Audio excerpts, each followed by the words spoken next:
오늘 이 본문 말씀에 보면 하나님께서 다윗에 대해서 말씀하시기를 내가 이새 아들 다윗을 보니 내 마음에 맞는 사람이라 내 뜻을 다 이루리라 라고 하는 말씀을 하는 걸 봅니다.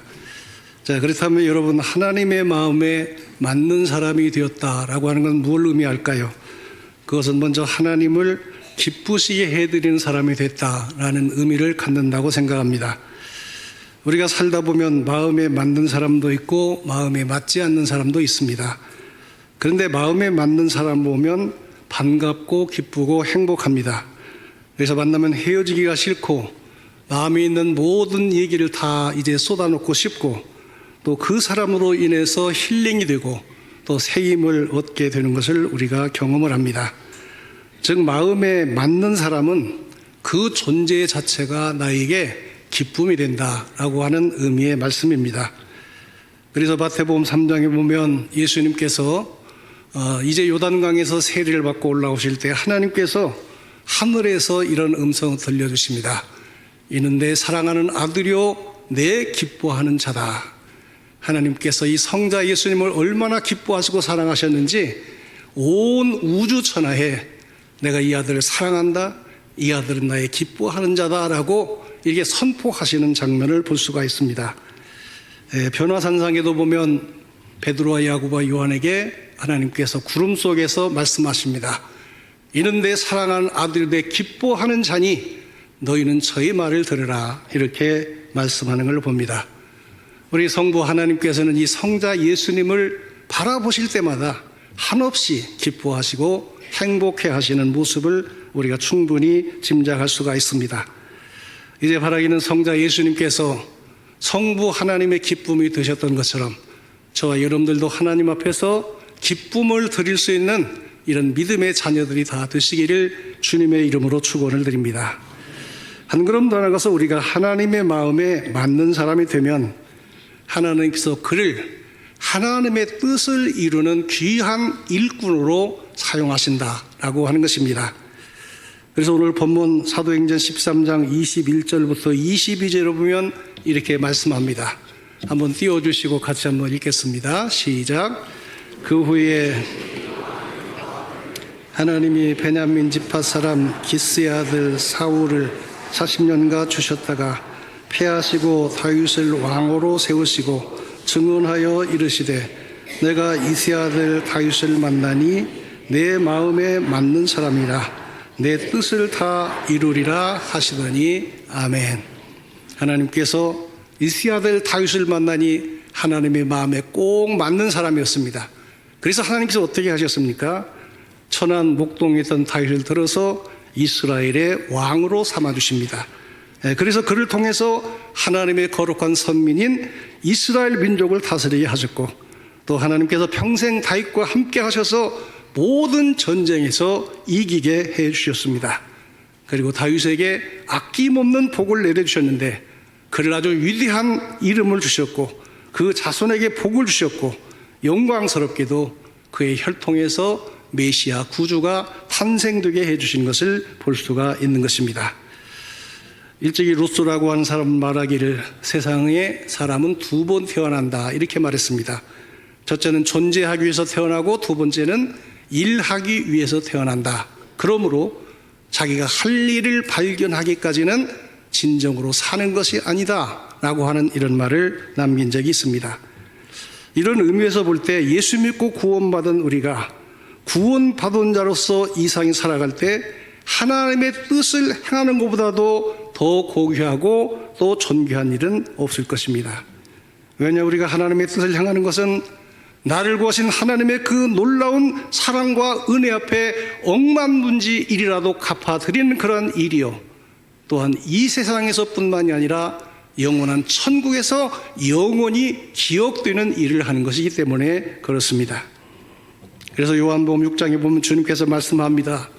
썩을 양식을 위하여 일하지 말고 영생하도록 있는 양식을 위해서 하라. 이 양식은 인자가 너희에게 주리니 인자는 하나님 아버지께서 인치신 자니라 라고 말씀합니다. 우리가 살아가면서 바쁜 일도 많고 그리고 또 여러 가지 어려운 일도 많고 많은 일들이 있습니다. 근데 그 중에는 썩을 양식을 위해서 하는 일도 있고 영원한 하나님 나라의 일도 있다, 그런 얘기입니다. 중요한 것은 무엇이냐? 우리가 이 세상 살아가면서 영생하도록 있는 양식, 천국에서 영원히 보상되고 천국에서 영원히 기억되는 그 일을 힘써 하라라고 주님은 말씀하고 있습니다. 그래서 요한일서에도 보면 이렇게 말씀합니다. 이 세상도 지나가고 정욕도 지나가되 오직 하나님의 뜻을 행하는 이는 영원히 거하느니라. 요즘 국회의원 그 선거하느라고 얼마나 많은 사람들이 막 진액을 빼가면서 얼마나 많은 노력을 합니까? 그러나 여러분, 이상 국회의원 천국에서 기억해 주지 않습니다. 우리가 이 땅에서 아무리 작은 일이라도 하나님의 뜻을 행한 것만 천국에서 영원히 기억된다는 사실을 꼭 기억할 수 있기를 바랍니다. 자, 그렇다면 여러분, 우리가 어떻게 해야 하나님의 마음에 맞는 사람이 될 수가 있는가? 그 첫째 조건은 오직 하나님 말씀대로만 믿고 하나님의 뜻대로 정직하게 사는 것, 이런 사람을 우리 하나님께서는 기억하시고 그 마음에 맞아 하신다라고 하는 걸 기억하시기 바랍니다.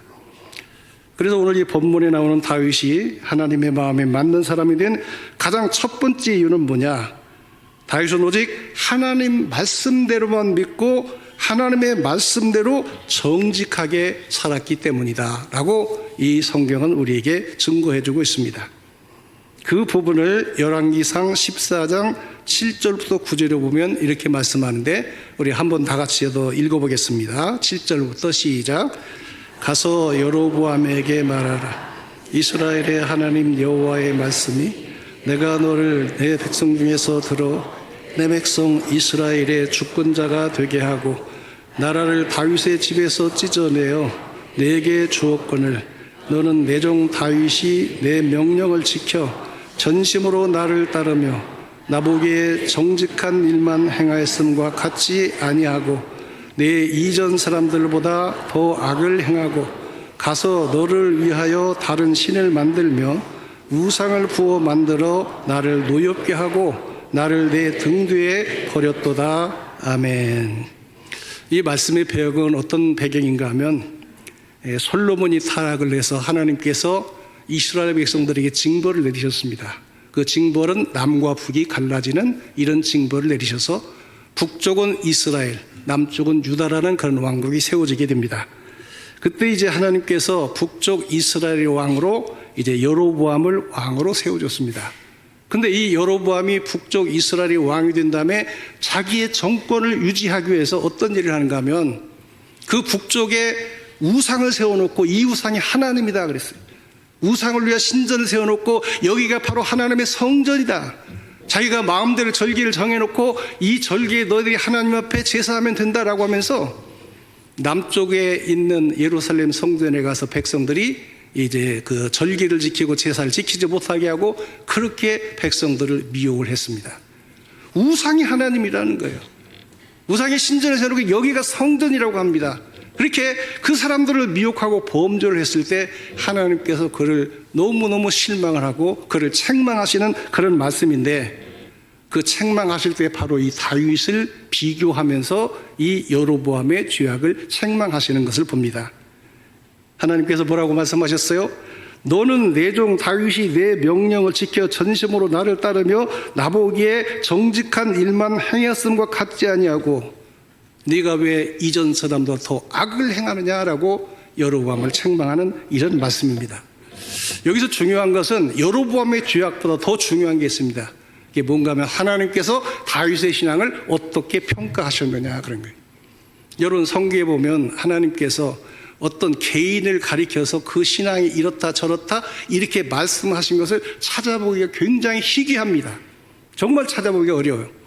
예를 들자면 노아는 이 지상에서 가장 온유한 사람이다 이런 말씀하셨고, 아브라함은 내 친구다 이런 정도의 말씀하셨지만 어떤 개인을 들어서 그의 신앙이 이렇다 저렇다 평가하신 적이 없어요.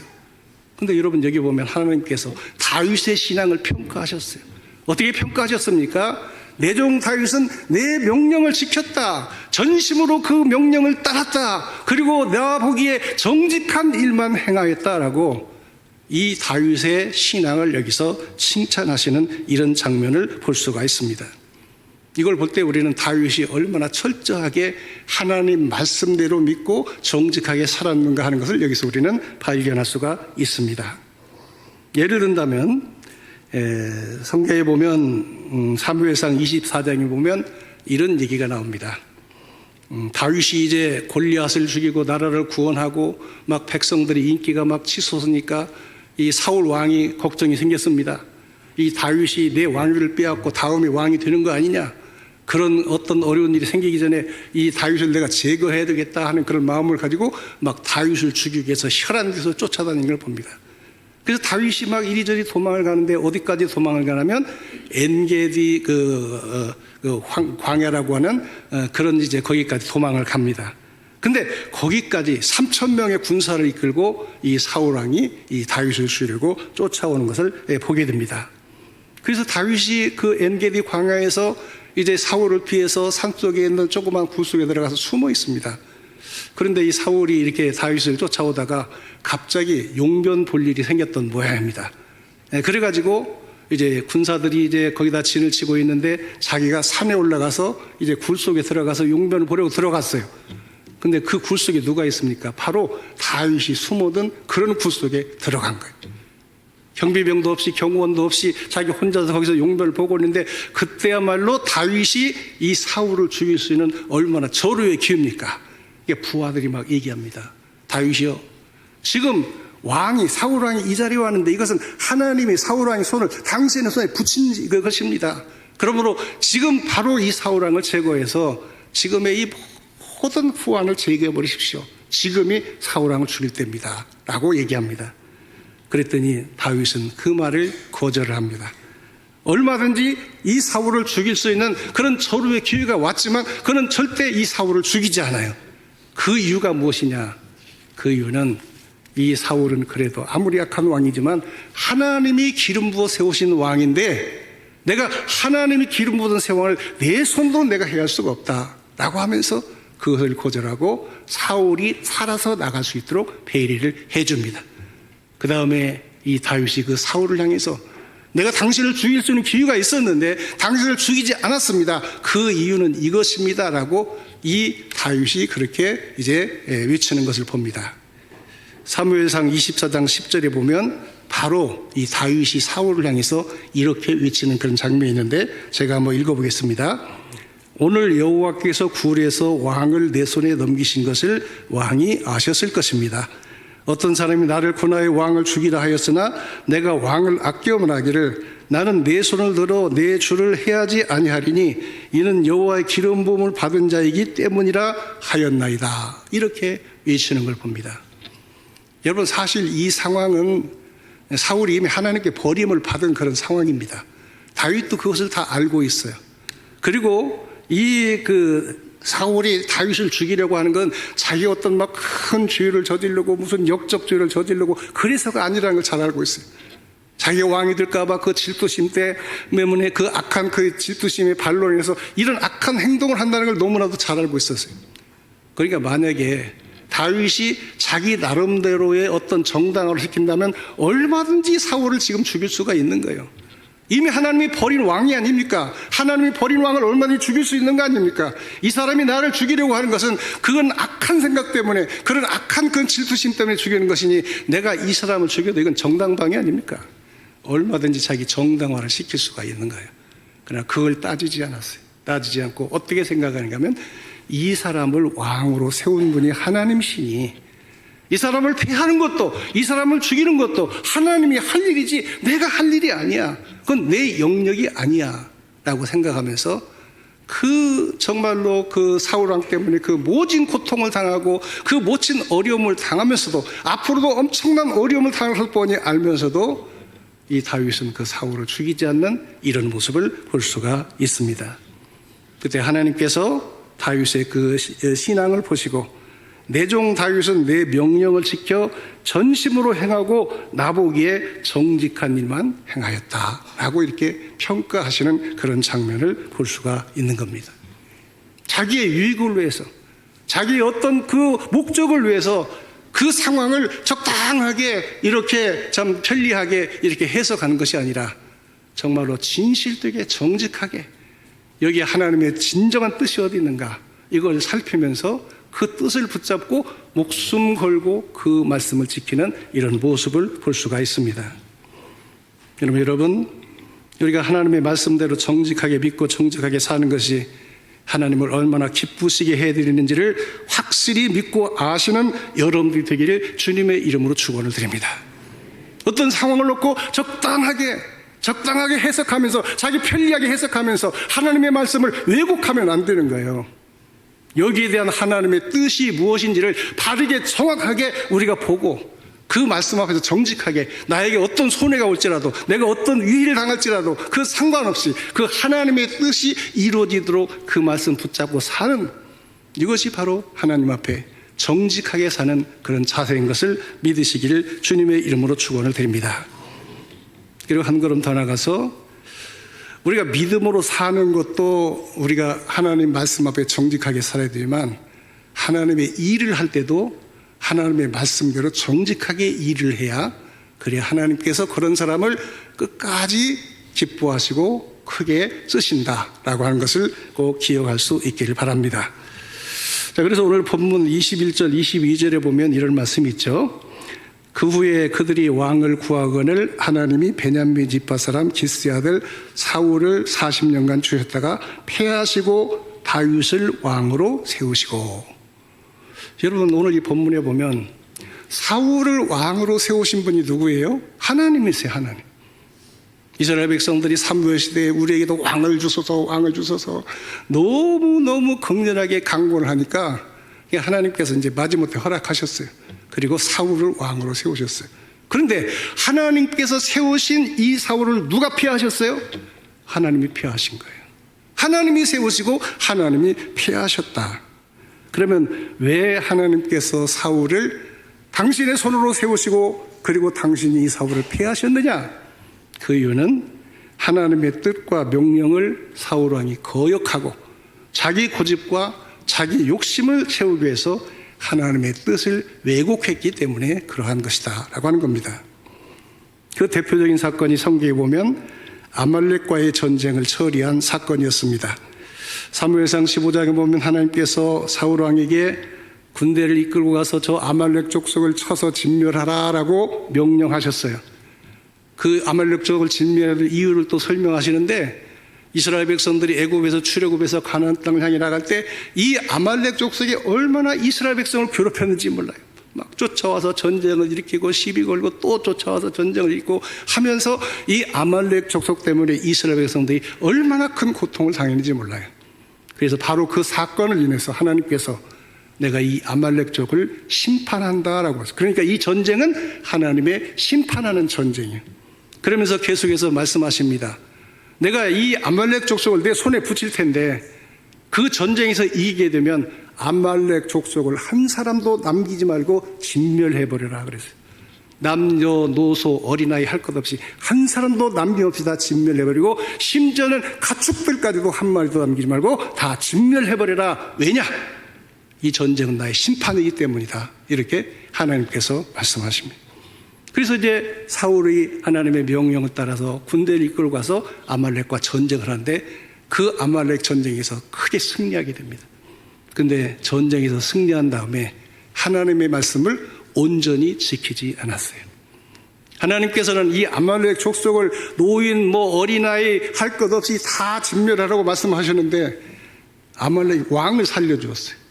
또 심지어는 그 짐승까지도 하나도 남기지 않고 다 진멸하라고 말씀하셨는데 그 짐승 중에 좋은 것들, 기름진 것들, 어린 것들은 다 살려서 전리품으로 데리고 왔어요. 왜 전리품으로 데리고 왔을까요? 그 당시 보면요, 목축 사회에서 이 짐승이 얼마나 큰 재물입니까?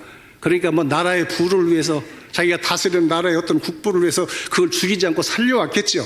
하나님, 이 짐승이 무슨 죄가 있습니까? 이걸 가지고 오면 우리 경제에 얼마나 도움이 되는데 왜 그것까지 다 죽이라고 합니까? 이해가 안 됩니다. 아마 이런 생각 가졌겠죠. 그리고 데리고 왔어요. 그 데려와서 이제 묻습니다. 사무엘이, 내 귀에 들리는 이 짐승 소리가 웬일입니까? 하나님이 다 진멸하라고 했는데 당신이 왜 그 짐승을 죽이지 않고 데려왔습니까? 라고 말할 때 그 뭐라고 대답하죠? 하나님께 제사 드리려고 제사 드리려고 내가 이 짐승을 데려왔습니다. 백성들이 하나님께 제사 드려야 된다고 살려야 된다고 해서 내가 데려왔습니다. 여러분, 얼마나 참 교묘하고 뻔뻔한 거짓말입니까? 하나님 말씀에 순종하지 않고 불순종하면서 교묘한 말로 자기를 속이는 바로 이런 모습을 볼 수가 있습니다. 그때 하나님께서 아주 진노하시는 그런 장면이 나옵니다. 그래서 사무엘 선지자를 보내서 그 사울을 내가 이제 버린다, 그 사울을 내가 패하겠다라고 말씀하는데, 사무엘상 15장 22절에서 23절, 이 말씀은 굉장히 성경에서 중요한 말씀입니다. 우리 한번 다 같이 읽으면서 같이 읽어보겠습니다. 시작. 사무엘이 이르되 여호와께서 번제와 다른 제사를 그의 목소리를 청종하는 것을 좋아하심 같이 좋아하시겠나이까. 순종이 제사보다 낫고 듣는 것이 기름보다 나으니 이는 거역하는 것은 점치는 죄와 같고 완고한 것은 사신 우상에게 절하는 죄와 같음이라. 왕이 여호와의 말씀을 버렸으므로 여호와께서도 왕을 버려 왕이 되지 못하게 하셨나이다. 아멘. 얼마나 무서운 말씀이에요. 얼마나 무서운 말씀. 저는 이 말씀 중에서 맨 뒤에 있는 말씀, 왕이 여호와의 말씀을 버렸으므로 여호와도 왕을 버려 왕이 되지 못하게 하셨나이다. 여러분, 하나님의 일꾼들이 말씀을 버리는 순간에 하나님은 그를 버리신다, 그런 얘기입니다. 그래서 사무엘상 15장에 보면 하나님이 사울을 왕으로 세우신 것을 후회하셨다는 이런 말씀. 저는 깜짝 놀랐어요. 하나님도 후회하시는구나. 하나님도 후회하시는데 어떤 사람을 후회하시느냐? 하나님의 명령을 거역하고 왜곡하고 자기 목적을 위해서 그렇게 교묘하게 하나님의 명령을 불순종하는 사람을 세운 것을 하나님은 후회하신다고 말씀합니다. 사무엘상 15장 11절은 이렇게 말씀합니다. 내가 사울을 왕으로 세운 것을 후회하노니 그가 돌이켜서 나를 따르지 아니하며 내 명령을 행하지 아니하였습니다. 말씀하고 있는. 사랑하는 여러분, 우리가 신앙생활할 때 적당히 교묘하게 자기 합리화하지 마세요. 교묘한 말로 그것을 합리화하려고 하지 마세요. 정직하게 보세요. 성경이 뭐라고 말씀하시는가? 하나님이 어떤 말씀하시는가? 하나님이 어떻게 살기를 원하시는가? 그걸 정직하게 보고 그 말씀을 붙잡고 내게 손해가 오든지 말든지 내가 어떤 일을 당하든지 상관없이 그 말씀 붙잡고 사는 사람, 이런 사람을 하나님이 귀하게 보시는 거예요. 그리고 그런 사람을 기뻐하시는 거예요. 그런 사람 통해서 하나님이 큰 일을 하신다는 것을 꼭 믿으시기를 주님의 이름으로 축원을 드립니다. 그 다음에 두 번째는 하나님께서는 하나님의 뜻을 위해서 전심으로 최선을 다해서 헌신하는 사람, 이런 사람을 사랑하시고 귀하게 보신다라고 하는 겁니다. 그래서 열왕기상 14장 8절 중 중반절 이하에 있는 말씀을 하나님께서 다윗의 신앙에서 친히 이렇게 아까 우리가 읽어봤는데요. 다윗의 신앙을 뭐라고 증거하시는가 하면 그는 내 명령을 지켰다, 그 다음에 전심으로 따랐다, 그리고 정직하게 행했다. 명령을 지켰는데 적당히 지키는 사람도 있어요. 그런데 명령을 지키되 전심으로 그 명령을 지키고, 내가 보기에 사심이 없다, 내가 보기에 정직하게 정말로 내 뜻을 이루기 위해서 정직하게 행한 사람이다. 이 다윗의 신앙을 이렇게 여기서 평가하고 있는 것을 우리가 볼 수가 있습니다. 그래서 여러분, 이 다윗은 어떤 면에서 보면 참 좋은 성품을 가지고 태어난 사람이 아닌가, 이런 생각도 들어요. 천성적인 성격도 있잖아요, 사람이 보면. 근데 다윗은 무슨 일을 하든지 최선을 다해요. 정말 우리가 정말로 따라갈 수 없을 정도로 최선을 다해서 열정적으로 무슨 일을 열심히 하는 사람이에요. 예를 든다면 사무엘상 이제 17장에 보면 이 다윗이 소년 시절에 아버지의 양을 들에서 지키는 얘기가 나와요. 근데 들에서 이제 아버지 양을 지키는데 사자나 곰이 와서 양 새끼를 이제 물어가는 거예요. 그러면 이 다윗이 어떻게 했는가 하면은 그 사자나 곰을 끝까지 쫓아가서 싸워서 그 곰 새끼를 뺏어오는 거예요. 만약에 그것들이 자기를 공격하면 그 사자나 곰의 그 수염을 잡고 때려 죽이고, 그리고 양 새끼를 데려왔다라고 하는 그런 얘기가 사무엘상 17장에 보면 나옵니다. 근데 여러분 한번 생각해 보세요. 여러분, 사자나 곰이 토끼도 아니고 그렇지 않습니까? 사자가 얼마나 무섭습니까? 얼마나 힘이 세고 얼마나 용맹합니까? 곰이 얼마나 힘이 셉니까? 근데 사자나 곰이 와서 양새끼 물어간다고 해서 그 양새끼 몇 마리 구하려고 끝까지 쫓아가서 싸워서 뺏어올 사람이 있겠냐, 그런 얘기죠. 감히 상상도 할 수 없는 일이죠. 근데 다윗은 어려서부터 그렇게 살았다는 거예요. 그냥 목숨 걸고 끝까지 쫓아가서 싸워서 그 양새끼를 다시 구해오는, 이 정도로 이렇게 열심히 사는, 최선을 다해 사는 그런 사람이었어요. 그것이 어디에서 이제 나중에 나타납니까? 블레셋과의 전쟁 중에서 골리앗과 싸우는 얘기가 나오잖아요. 저 블레셋 사람 중에 골리앗이라고 하는 거장이 있었습니다. 키가 한 3m 가까워 283cm나 돼요. 옷에 그 갑옷을 입었는데 갑옷 무게만 해도 57kg이 나가요. 사람 한 사람 무게가 돼요. 큰 배틀 같은 창을 가졌는데 창 끝에 있는 창날만 해도 7kg이 나가고 아주 혼자 들 수 없을 정도로 큰 그런 방패를 가지고 있어요. 이 사람이 나오니까, 그리고 이 사람은 어려서부터 전쟁터에서 싸움하면서 잔뼈가 굵은 아주 싸움의 고수의 고수. 싸움을 얼마나 잘하는지 몰라요. 이런 사람이 탁 나와서 이스라엘과 전쟁을 하는데 누구도 그 앞에서 나갈 용기를 갖지 못하는 거예요. 모두가 마치 쥐새끼처럼 숨어서 벌벌벌벌 떨고 있습니다. 사울도 벌벌벌 떱니다. 근데 아버지가 다윗에게 얘기합니다. 얘야, 너희 형들이 지금 전쟁터에서 블레셋과 전쟁을 하고 있는데 어떻게 사는데 내가 궁금해서 못 견디겠구나. 내가 양식을 좀 줄 테니까 이 음식을 가지고 가서 너희 형들에게 주고 형들의 형편이 어떤지 좀 살펴보아라. 심부름 시켰어요. 그래서 이제 다윗이 전쟁터에 가는데 그 전쟁터에서 막 이렇게 생긴 골리앗이 나와가지고 막 하나님을 모독하고 여호와의 군대를 모독하는 그것이, 그걸 보고 이 다윗이 막 의분이 폭발해서 견딜 수가 없는 거예요. 그래서 맨몸으로 이 골리앗에게 덤벼드는 그런 장면이 나옵니다. 여러분, 이 다윗은 그 당시 군대 징집도 안 되는 나이에 소년이에요. 소년. 그리고 무장도 없어요. 맨몸으로 그냥 사복을 입고, 그리고 양 칠 때 쓰던 그 물매와 그다음에 물맷돌, 짱돌 한 5개 이걸 가지고 덤벼드는 거예요. 이 싸움이 됩니까? 안 됩니까? 싸움이 될 수가 없는 거예요. 여러분, 이 골리앗은 마치 6.25 때 북한 그 군대에서 막 탱크로 막 밀고 나오는 거 마찬가지고, 그 앞에 소총 땅땅 하는 거 들고 서 있는 거하고 마찬가지. 누가 봐도 이길 수가 없고 누가 봐도 그 용기를 낼 수가 없는 거예요. 그런데 이 다윗은 하나님의 영광을, 여호와의 이름이 막 모독되고 여호와의 군대가 모독되는 이걸 보고 견딜 수가 없어서 막 달려드는 거예요. 근데 거기서 물맷돌을 향해서 던졌더니 그 물맷돌 하나가 이 골리앗의 이마에 정통으로 맞아가지고 한 방에 쓰러지는 그런 장면이 나와요. 저는 그 장면을 아무리 생각해도 어떻게 그것이 가능할까? 이 물맷돌이라 해봐야 여러분, 이런 물맷을 이렇게 돌려가지고 돌을 던지는 거예요. 돌멩이 던지는 겁니다. 근데 그 돌멩이가 그 순간에 하나님 미사일로 변화되게 한 것이 아닐까, 그런 생각을 해봤어요. 그러나 어쨌든 중요한 건 뭡니까? 사울왕도 무서워서 벌벌 떨고 모든 이스라엘 그 군대들이 무서워서 막 구멍 속에 들어가서 다 숨고 있는데 거기서 담대히 나가서 내가 싸워 이기겠다라고 나선 그 용기가 뭐예요? 하나님을 위한 열심이 아니면 일어날 수 없는 그런 일이다라고 하는 것을 볼 수가 있는 것입니다.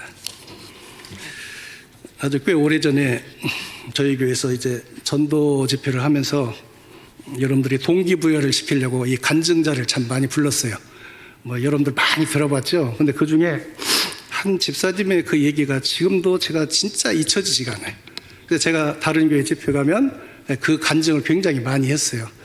그분이 누군가 하면은 대전 중북교회의 송경호 집사님이라고 하는 분입니다. 오후 예배 때 간증식에는 바로 이 자리에 서서 여러분들에게 간증을 한 적이 있습니다. 자, 그런데 그분이 안수 집사님인데, 대전 중북교회 안수 집사님인데 15년 동안 신앙생활을 했다고 그래요. 근데 15년 동안 단 한 명도 전도한 적이 없다, 이런 고백을 하더라고요. 그러면 안수 집사님에 대해서 왜 15년 동안 단 한 사람도 전도하지 않았느냐?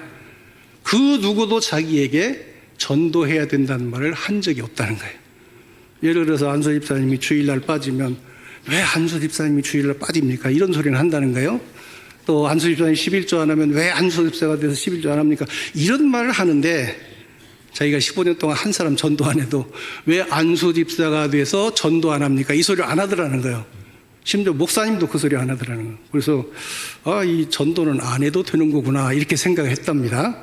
그래서 이제 15년 동안 한 사람도 전도한 적이 없는데 어느 해 담임 목사님이 총동원 전도주의를 선포하시더니 전 교인들에게 전도 할당약을 부과하시더라는 거예요. 총동원 주일에 장로님들은 50명 데리고 오시오. 안수 집사님은 30명 데리고 오시오. 권사님들은 20명, 집사님들은 10명, 성도들은 2명 이상 데리고 이렇게 할당을 주더라는 거예요. 그래서 그때 자기가 생각했답니다. 그래, 전도라는 것을 한번 해볼까? 이 생각을 하고, 그분이 이제 조그만 공장을 경영을 했답니다. 근데 공장 문을 딱 닫아버렸어요. 그리고 40일 동안 자기가 아는 모든 사람을 만나가서 전도한 거예요. 초등학교 동창, 중학교 동창, 고등학교 동창, 거래처 사람들, 또 그리고 예비군 부대에 가서 그 만나는 사람들 막 자기가 아는 모든 사람을 40일 동안 가면서 전부 만나서 전도를 했어요. 뭐월 뭐일에 몇 시에 우리 교회에서 총동원 이제 전도주일이 있습니다. 꼭 오셔가지고 목사님 설교 듣고 예수 믿고 구원 받으십시오 하고 열심히 전도했어요. 그랬더니 40일 동안 1,500명을 만나더랍니다. 근데 1,500명 만나서 전도했는데 그날 주일 그 시간에 700명이 왔다는 거예요.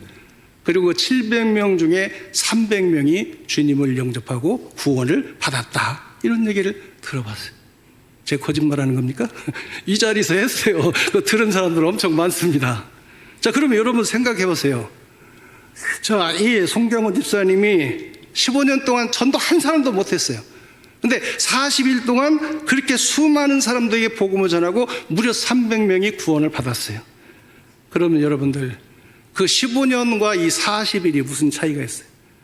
이 40일 동안 성을 바꿨나요? 혈액형이 바꿨나요? 이름을 바꿨나요? 바뀐 거 아무것도 없어요. 다 똑같아요. 똑같은 사람인데 15년 동안은 열심을 안 냈고 40일 동안은 열심을 낸 차이예요. 결국 여기서 우리가 볼 수 있는 결론이 무엇입니까? 사람이 열심을 내는 것과 열심을 내지 않는 것은 하늘과 땅의 차이를 만들어낸다 라고 하는 바로 이것을 여기서 우리는 발견할 수가 있는 것입니다. 요즘 우리 한국이요 세계적으로 연구 대상입니다. 어떻게 그렇게 70년 만에 선진국이 됐을까? 세계에서 제일 가난한 나라, 저 아프리카의 소말리아 어디보다 더 가난한 나라가 어떻게 70년 만에 선진국이 됐을까? 막 연구 대상이에요, 지금. 뭐 한류 하며 또 무슨 국방부 방위 산업 하며 요즘 난리에 난리 한국 연구하느라고. 근데 이제 이 사람들이 이제 그 공통적으로 얘기한 여러 가지가 있는데 그 중에 하나가 한국 사람 참 열심히 산다. 열심히 산다. 우리는 잘 모릅니다. 우리는 그 열심히 사는 세계 속에 살고 있기 때문에 우리가 얼마나 숨가쁘게 열심히 사는지 모르는데 외국 살던 사람들이 와서 한국에 살아보면 야, 어떻게 이렇게 사나 할 정도로 그렇게 열심히 산다는 거예요. 프랑스의 어떤 그 목수 한 사람이 한국살이를 한번 했답니다. 한국에 와서 목수를 하면서 한 2년인가 이렇게 한국살기 했는데 그분이 내린 결론이 뭔가 하면 한국 사람은 프랑스 사람보다 3배 더 열심히 산다. 그러게. 한국 사람 참 열심히 삽니다. 여러분들 외국 나가보면 엘리베이터 타지요. 엘리베이터 타면 이게 사람이 타고 나서 닫힌 버튼 누르는 사람은 한국 사람밖에 없어요. 외국 사람은 절대로 닫힌 버튼 안 눌러요. 한국 사람 그게 급한 거야. 그러니까 닫힌 버튼 누르는 사람은 한국 사람이에요. 어쨌든 한국 사람은 이렇게 열심히 살아요. 그 결과가 그래도 오늘날 70년 만에 기적을 일으키고 있지 않습니까? 여러분 열심히 사는 거 하나님이 기뻐하십니다. 그리고 우리 하나님은 특별히 그 성품이 본래 열심히 특심하신 하나님이에요. 어느 정도 하나님이 열심히냐? 죄인을 구원하려고 독생자를 십자가에 못 박아 죽게 하시기까지 열심이고 그리고 그 죄인들을 구원하기 위해서 성령님 보내서 교회를 세우시고 지금도 일하고 계시는 분이 바로 하나님이신 것입니다. 그리고 하나님이 이렇게 열심이기 때문에 열심히 우리가 믿기를 원하고 열심히 일하기를 원하시는 줄로 믿으시길 바랍니다. 그래서 로마서에 보면 말씀합니다. 부지런하여 게으르지 말고 열심을 품고 주를 섬기라. 또 계시록 3장에도 보면 물은 내가 사랑하는 자를 위해서 책망하여 징계하노니 그러므로 내가 열심을 내라 회개하라. 열심을 내지 않으면 회개해야 된다 이렇게 말씀합니다. 신앙생활 열심히 하기를 주의 이름으로 축원합니다. 아무리 작은 일이라도 주님의 일을 할 때는 최선을 다해서 일하는 여러분들이 되신다면 하나님이 여러분들을 기뻐하실 줄로 믿습니다. 그리고 더 크게 귀하게 쓰실 줄로 믿습니다. 마지막으로 하나님이 기뻐하시는 마음에 합한 사람은 누구냐? 의무 이상으로 헌신하는 사람, 이런 사람을 더 사랑하시고 뜨겁게 이제 귀하게 쓰신다라고 하는 겁니다. 여러분, 하나님께서 만물을 창조하실 때 다 그 사는 방법이 다 달라요. 만물은 법칙을, 자연 법칙을 따라서 살게 만들었어요. 예를 들어서 물은 위에서 아래로 흐르고, 뭐 봄이 되면 꽃 피고, 그 다음에 위에서 비가 내리면 높은 곳에는 눈이 되고, 이런 것들입니다. 그 다음에 이제 동물, 짐승은 본능을 따라서 살도록 만드셨습니다. 그러니까 이 자연 만물을 만드실 때 이 자연 만물은 그냥 자기의 주신 그 삶의 그 형태, 그냥 법칙에 따라 사는 대로 살면 하나님께 영광을 돌리게 되어 있습니다. 봄에 꽃 피면 사람들이 막 좋아하고 즐거워하고 하나님을 찬양하잖아요. 나이아가라 폭포가 뭐 대단한 겁니까? 물이 위에서 밑으로 내리는 거잖아요. 그걸 보려고 수백만 명이 모이잖아요. 여러분, 저 히말라야 산맥이나 저 천산 산맥이나 이런 데 가보면 산 위에 막 하얀 이게 뭡니까? 그 얼음이 덮여 있어가지고 그것이 천천히 녹아가지고 밑에 호수를 이루고 그것이 흘러가면서 온갖 동식물을 살리잖아요. 이런 거 보면 굉장히 신비한데 걔들이 무슨 생각 가지고 그렇게 한 게 아니에요. 그냥 자연 만물이 그 자연의 법칙대로 그렇게 존재함으로 하나님께 영광을 돌리게 되는 거예요. 그럼 짐승은 어떻게 산다고요? 본능 따라서 사는 거예요. 이런 본능, 그 짐승은 생각이 없습니다. 그냥 먹고 싶으면 먹고, 잡아먹고 싶으면 잡아먹고 싶고, 생식하고 싶으면 생식하면 되는 거예요.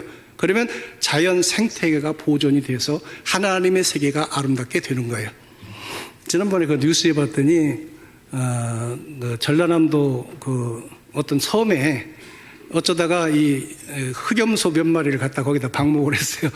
근데 그게 몇 년 지나니까 온 섬이 막 흑염소 가득해가지고 나무며 풀이며 뭐 다 뜯어먹어가지고 섬이 완전히 그냥 아주 그냥 절단이 나버렸어요.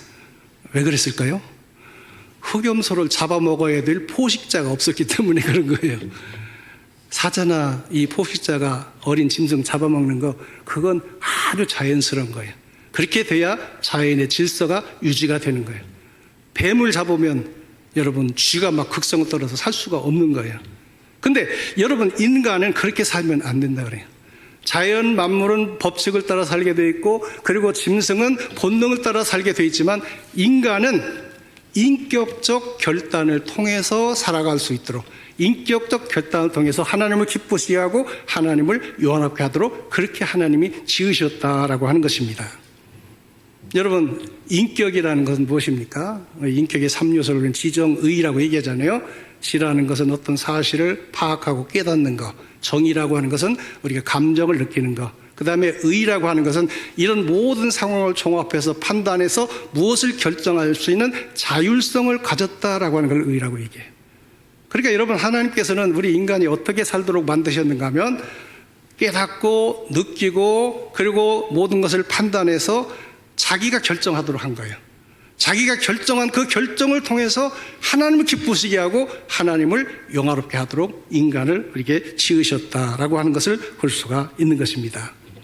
그러니까 여러분, 우리 인간은 그냥 막 되는 대로 살면 안 되는 거예요. 물 흐르는 대로, 물결 치는 대로 그렇게 살아서도 안 되고, 막 본능을 따라 살아도 안 되는 것이고, 신앙적으로 생각할 때, 지적으로 생각할 때, 내가 이성적으로 판단할 때 어떻게 사는 것이 하나님을 기쁘시게 할 것인가를 내가 스스로 판단하고 결정해서 그 결정으로 하나님을 기쁘시게 하는 이런 삶을 살 수가 있어야 되는 겁니다.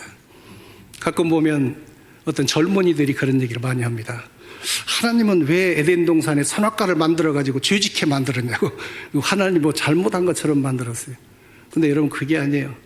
하나님이 선악과를 따먹지 말라고 하는 명령을 주셨을 때 스스로 판단하고 자율적으로 그 명령에 순종했다면 하나님이 영광을 받으셨을 거예요. 그런데 인간이 자기 욕심을 따라서 그 자율적인 그 결정을 잘못된 방향으로, 명령을 거역하는 방향으로 갔기 때문에 결국 인류의 불행이 따라오게 되는 것을 보게 되는 겁니다. 그러니까 여러분, 하나님께서 명령하실 때 내가 아무리 힘들고 어렵고 조건이 나쁠지라도 순종하면 하나님이 기뻐하시는 줄로 믿으시기 바랍니다. 하나님의 영광 받으시는 줄로 믿으시기 바랍니다. 그래서 사무엘상에 보면 이렇게 말씀합니다. 순종이 제사보다 낫고 듣는 것이 순양의 기름보다 나으니 이는 거역하는 것은 점치는 죄와 같고 완고한 것은 사신 우상에게 절하는 죄와 같음이니라. 이렇게 말씀하고 있는 겁니다. 자, 그런데 여러분, 우리가 인격적 존재로서 자율적으로 내가 하나님 앞에 순종하는 이거보다도 더 차원 높은 그런 하나님을 기쁘시게 하는 일이 있어요. 그게 무엇인가? 하나님이 시키지 않았는데, 하나님이 지시하거나 명령한 일이 없는데 자기가 스스로 생각해서 하나님에게 헌신하는 그런 마음, 이것을 우리 하나님은 정말로 귀하게 여기시고 정말로 기뻐하신다라고 하는 것을 기억할 수 있기를 바랍니다. 그 대표적인 예가 바로 다윗의 성전 건축입니다. 사무엘하 7장 1절에서 3절에 보면 다윗이 성전 건축하는 그런 얘기가 나오는데 제가 한번 읽겠습니다. 여호와께서 주위의 모든 원수를 무찌르사 왕으로 궁에 평안히 살게 하신 때에 왕이 선지자 나단에게 이르되 볼지어다 나는 백향목궁에 살거늘 하나님의 괴는 휘장 가운데 있도다. 나단이 왕께 아뢰되 여호와께서 왕과 함께 계시니 마음에 있는 것을 행하소서 하니라. 다윗이 왕이 된 다음에 사방의 적을 다 무찌르고 이제 전쟁이 그쳤습니다. 이제 전쟁할 일도 없으니까 이제 백향목궁에서 편안히 쉬고 있는데 이런 생각이 떠돌랐어요. 나는 일개 왕임에도 불구하고 이렇게 아름답고 웅장한 백향목궁에서 편히 쉬는데 하나님의 괴는 아직도 휘장 가운데 있구나. 아직도 천막 안에 있구나. 그걸 생각하니까 너무너무 송구해서 견딜 수가 없어요. 그래서 나단 선지자를 부릅니다. 내가 하나님을 위해서 백향목으로 하나님의 성전을 내가 짓겠다. 내 재산을 다 들여서 하나님을 위해서 내가 성전을 짓겠다. 이렇게 말합니다. 그 소리를 들으신 하나님이 뭐라고 말씀하시는 줄 알아요? 내가 지금까지 이스라엘 백성을 이끌고 애굽에서 나온 지금까지 참 그 수많은 세월 동안 휘장 가운데 거하면서 한 번도 이스라엘의 어느 지파 어떤 사람에게 너희가 나를 위해서 왜 백향목궁을 짓지 않느냐 이렇게 말한 적이 없거늘. 다윗아, 네가 나를 위해서 내 집을 짓겠느냐? 너 따위가 감히 내 집을 짓겠냐? 그런 얘기가 아니에요.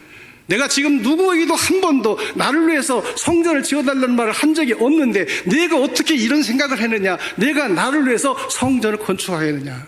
너무너무 막 기뻐하시면서 다윗에게 아낌없는 복을 내려주십니다. 내 이름을 내가 위대하게 해주겠다. 내 자손에게 복을 주겠다. 그리고 그 다윗을 통해서 예수 그리스도가 탄생하는 이런 복을 주시는 것을 볼 수가 있습니다. 여러분, 언제 하나님께서 다윗에게 성전 지어달라고 한 적이 있습니까? 그러나 다윗은 스스로 생각한 거예요. 내가 하나님에서 하나님의 성전을 짓겠다.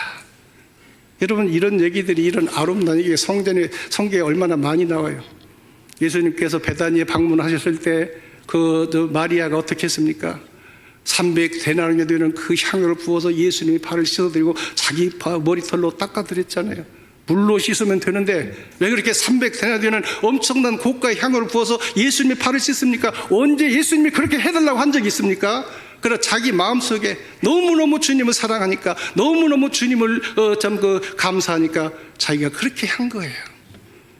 역대하 말씀해 보면 선지자 엘리사 선지자가 수넴 지방을 지나가요. 근데 그 지방에 한 여인이 있는데 그 여인이 보니까 하나님의 사람이 맨날 지나가는데 식사 대접을 해야 될 것 같아요. 그래서 지나가는 엘리사를 간권하여 간절히 권해서 제발 우리 집에 오셔서 식사 좀 하고 가세요. 그래서 지나갈 때마다 음식을 대접해요. 근데 나중에 가만히 생각해 보니까 이분이 먼 길을 가는데 많이 피곤하겠구나. 방을 하나 만들자. 방을 하나 만들어서 거기 쉬고 거기서 책도 읽을 수 있도록 책상도 만들고 촛대도 만들고 침상 하나 만들자. 남편하고 의논해서 방을 만들어요. 누가 언제 밥 달라고 그랬어요? 누가 언제 뭐 방 만들어 달라고 했습니까? 스스로 생각한 거예요. 예, 스스로 생각했을 때 하나님이 그 가정에 자식이 없는데 자식을 주는 축복을 내리시는 것을 볼 수가 있습니다. 우리는 기본적으로 하나님의 말씀대로 순종해야 돼요.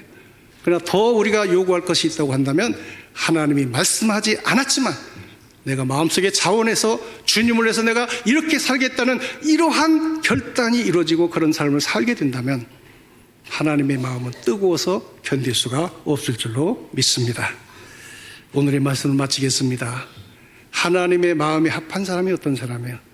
말씀대로 믿고 말씀대로 살되 정직하게 사는 사람, 그리고 최선을 다해서 주님의 뜻을 이루어드리는 사람, 그리고 의무 이상의 헌신을 하는 사람, 이런 사람은 우리 하나님이 기뻐하시고 귀하게 쓰시는 줄로 믿으시기 바랍니다. 이런 모든 사람이 다 되어서 언제나 하나님의 기쁨이 되는 여러분 모두가 되기를 주님의 이름으로 축원을 드립니다. 기도하겠습니다. 사랑의 주님, 감사합니다. 오늘 다윗을 통해서 우리가 바라보고 우리가 정말로 이루어야 될 우리의 신앙의 모습이 어떤 믿음인지를 깨닫게 하시니 감사합니다. 우리도 다윗처럼 하나님의 마음에 합한 사람이 되어서 하나님의 일을 위해서 귀하게 쓰임받는 주의 종들이 다 되게 하여 주시옵소서. 예수님의 이름으로 기도하옵나이다. 아멘.